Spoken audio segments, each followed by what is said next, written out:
師兄，嗱啱將嘅呢個我哋新嘅產品未公布嘅，叫 Battery Enhancer， 有咩感覺咧？呢架車？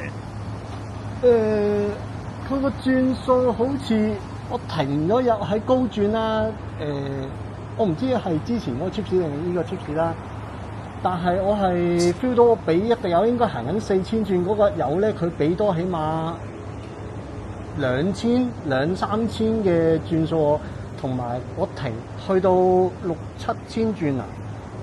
把爆上去，跟住收油嘅時候，佢轉數唔識，佢回得好慢咯，feel 到係唔識跌係咪咧？唔識跌咁樣啊！佢好似有啲嘢喺度自動幫我俾油咁咯，個轉數。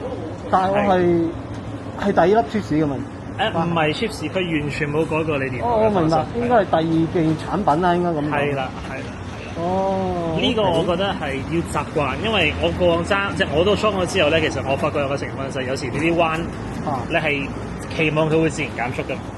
但係而家你發覺佢有啲位可能會同你 keep 住個速度去咧，你係要多咗個意識要踩 brake 嘅。有一次如果你前邊有車嘅，咁我情願佢 keep 得到好過我收油嘅時候，佢突然間係因為68咧，應該我唔知係咪4缸啦，所謂嗰個內阻啦。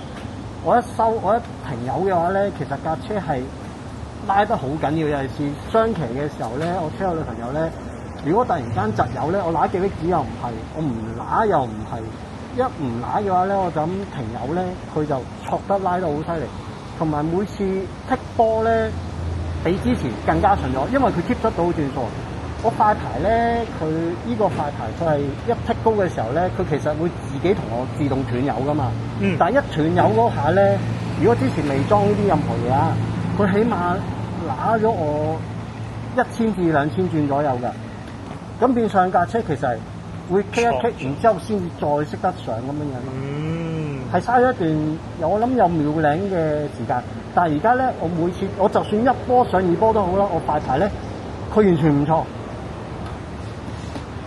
跟住高轉，譬如3、4波高波嘅時候啦，我再剔咧，基本上佢係已經唔會有窒油嗰種感覺咯，係直接上㗎啦，已經係。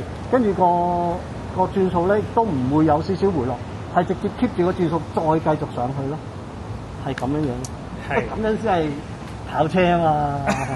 即係之前係有少少奇怪，但係以為就咁樣，可能未溫順啫咁樣。但係原來加咗就可以解決晒嗰啲問題。冇晒嗰種問題啦，真係我想要嗰樣嘢咯，係咯。多謝你先，你多謝。